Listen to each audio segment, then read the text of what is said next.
Uma mensagem do céu para você. Nós vamos então dar continuidade à busca de Cristo nos profetas. Nós vamos retornar agora ao profeta Zacarias e vamos estar lendo o capítulo 11, a partir do versículo de número 10 até o 14, que nos diz assim: E tomei a minha vara suavidade e a quebrei para desfazer o meu concerto que tinha estabelecido com todos estes povos. E foi quebrada naquele dia.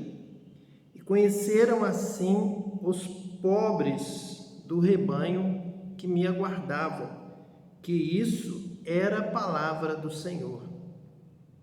E eu disse-lhes: se parece bem aos vossos olhos, dai-me o que me é devido, e se não, deixai-o. E pesaram o meu salário, 30 moedas de prata. O Senhor, pois, me disse: arroja isso ao oleiro, esse belo preço em que fui avaliado por eles, e tomai as 30 moedas de prata, e as arrojei ao oleiro na casa do Senhor. Então quebrei a minha segunda vara, laços, para romper a irmandade entre Judá e Israel. Esta palavra nós encontramos aqui no profeta Zacarias, e Cristo a tomou para si, cumprindo esta palavra no momento em que Jesus é traído por Judas Iscariotes e é vendido. É o preço da traição, exatamente esse valor mencionado aqui no profeta Zacarias, 30 moedas de prata. Isto está em um contexto de uma controvérsia que não teve mais solução, não houve mais paz entre a missão de Cristo, a mensagem de Cristo e o poder instituído naqueles tempos, o poder da administração do templo, o poder religioso aqui mencionado de Judá e de Israel, tanto do povo de Israel quanto do templo em Jerusalém. Havia tomado posse, poder naquela área administrativa, a partir dos sacerdotes, a partir da ganância, de uma visão financeira, de lucro exacerbado. Eles haviam entrado por um caminho totalmente oposto ao ministério de Cristo, que Jesus mesmo aqui está citando os pobres. Ele diz: os pobres ainda estão entendendo, os pobres compreendem esta palavra de Deus. Por isso ele chama os pobres. Por isso ele diz que vem para os pequeninos, para os pecadores. Os pobres conseguem entender. O evangelho é anunciado aos pobres. O pobre entende o sentido da libertação, da cura, porque eles têm carência. Eles não têm acesso à saúde, não têm acesso a tantos recursos quanto os ricos. Então, os ricos fecham as portas para Deus. O rico não precisa mais da cura de Deus. Ele já tem o seu plano de saúde, já tem o seu hospital totalmente equipado para lhe dar a cura. Mas o pobre não tem alternativa. Então, o pobre entende Cristo. E aqui Jesus Cristo está citando o profeta Zacarias, quando ele diz: eu serei vendido, eu serei morto, eu serei traído. Ele anuncia na ceia do Senhor, na Páscoa, a respeito da traição, de que ele seria vendido. O que põe comigo a mão, a mesa no pão, esse vai me trair. Ele seria vendido, justamente cumprindo a palavra profética a respeito do ministério de Cristo.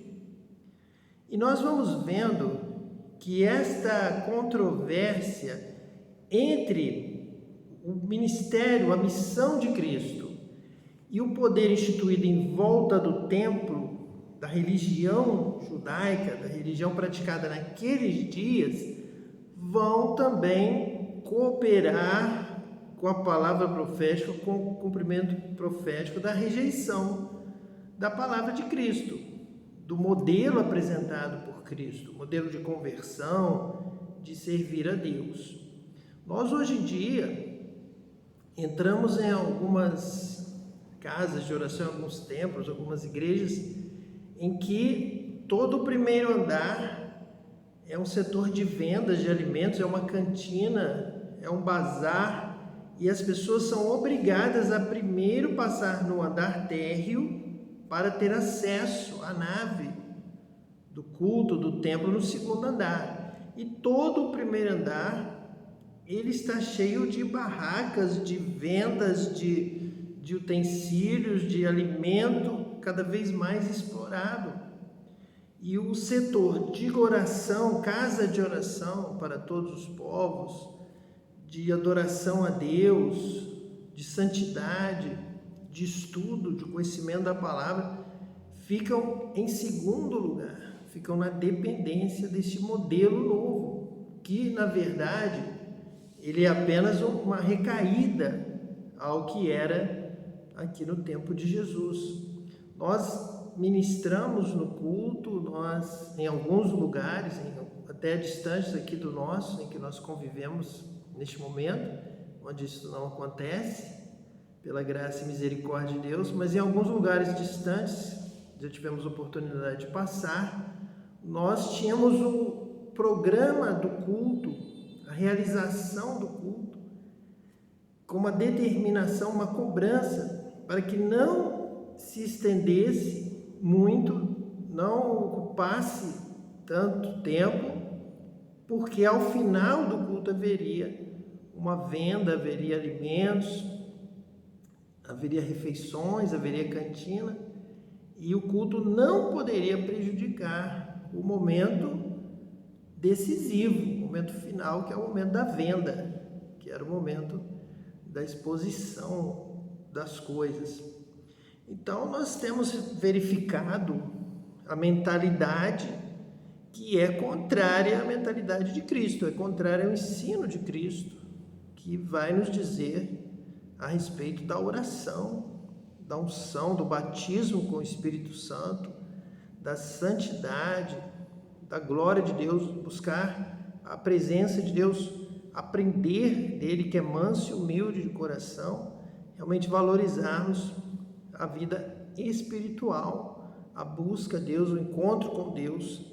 A casa de Deus é casa de encontro com Deus, é casa de avivamento, é casa de oração para todos os povos, é casa de santidade, de salvação, para termos um encontro com Cristo e Cristo nos levar a comer da árvore da vida. Então, a missão, a necessidade, o desenvolvimento do culto a Deus é para que a glória de Deus enche a casa de Deus e Deus se revele cada vez mais a nós. É o que nós temos aqui na palavra de Deus em 1 Reis, no capítulo de número 8, versículos 6 a 11, que nos dizem assim: Assim trouxeram os sacerdotes a arca do concerto do Senhor ao seu lugar, ao oráculo da casa, ao lugar santíssimo, até debaixo das asas dos querubins, porque os querubins estendiam ambas as asas sobre o lugar da arca e cobriam a arca e os seus varais por cima.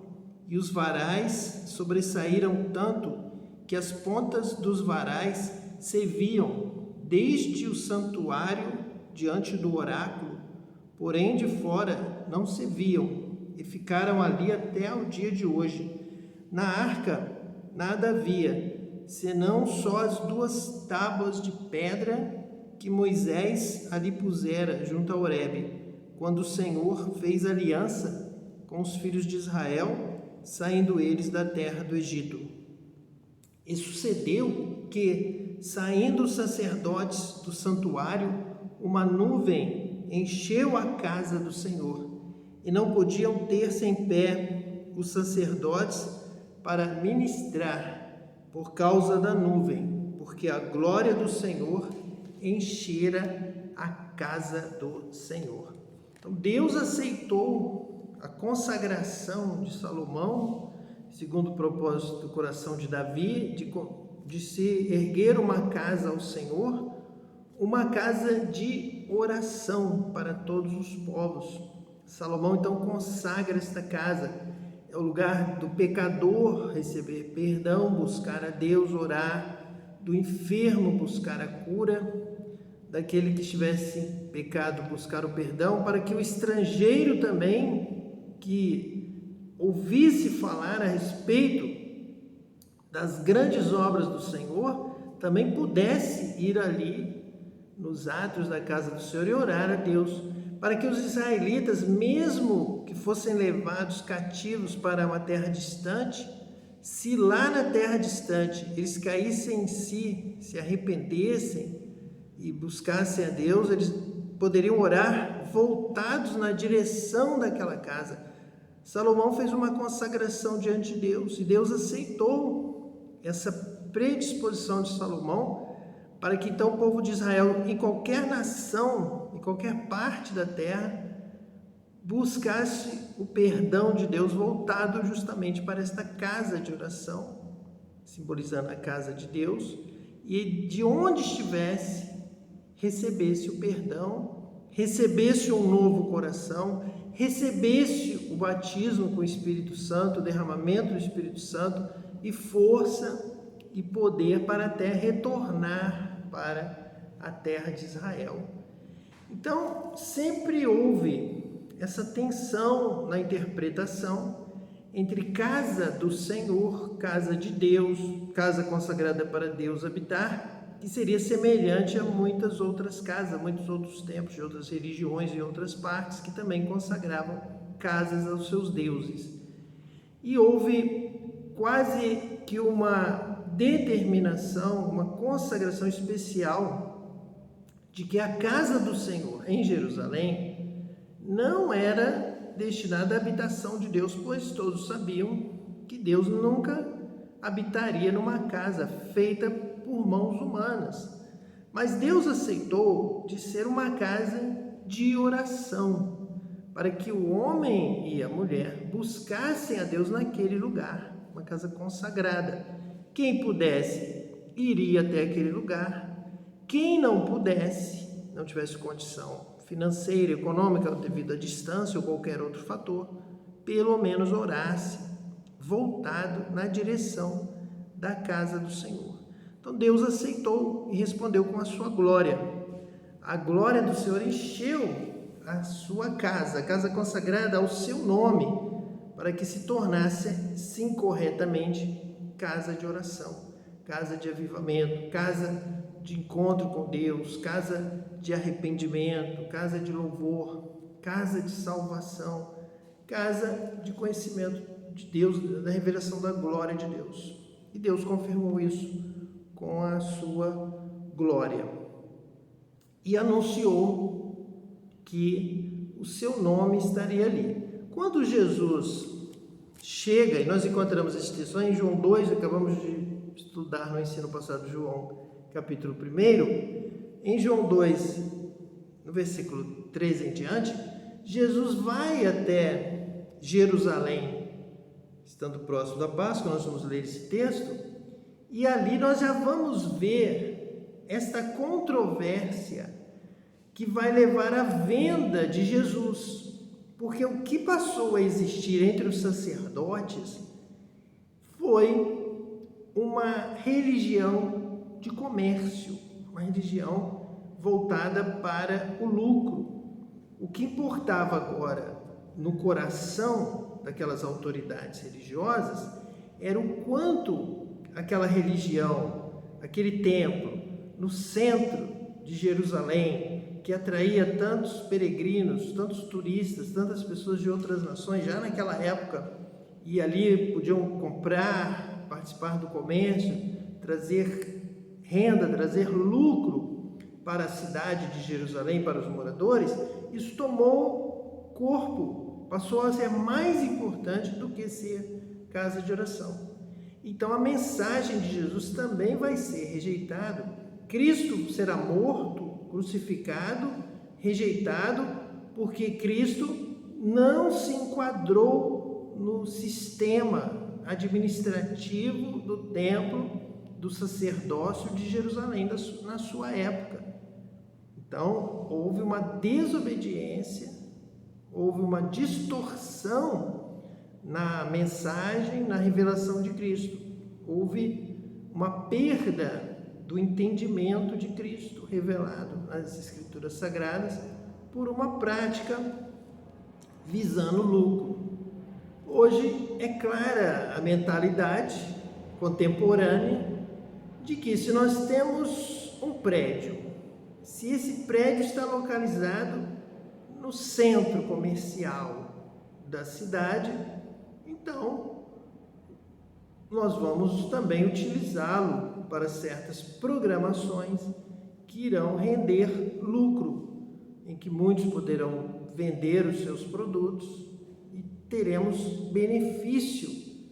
E quem não tem a visão espiritual do benefício do milagre, da cura, da libertação, do batismo com o Espírito Santo, da glória de Deus, da bênção que vem do céu, quem não tem isso, quem não conhece a Deus, quem não conhece a bênção espiritual, vai, é claro, querer se aproveitar o máximo possível de algum benefício material. Vai dizer como Esaú, que o que importa é a carne para satisfazer a fome que ele está sentindo, e ele não vê proveito nenhum na primogenitura que Jacó vende para ele por um pedaço de carne.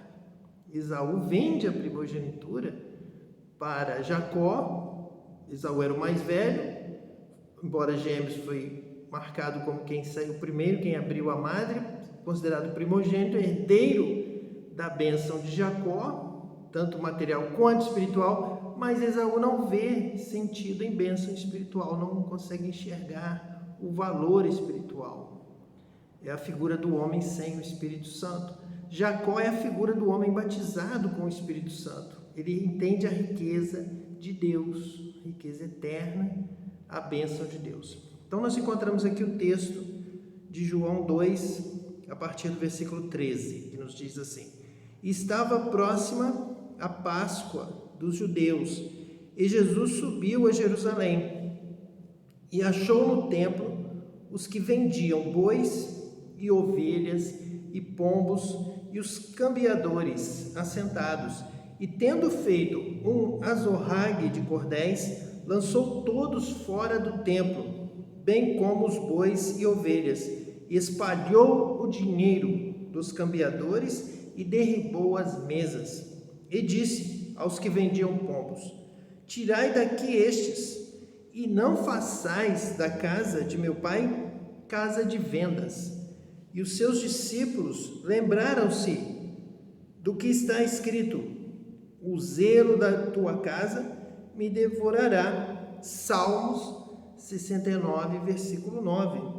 Responderam, pois, os judeus e disseram-lhe: que sinal nos mostras para fazeres isso?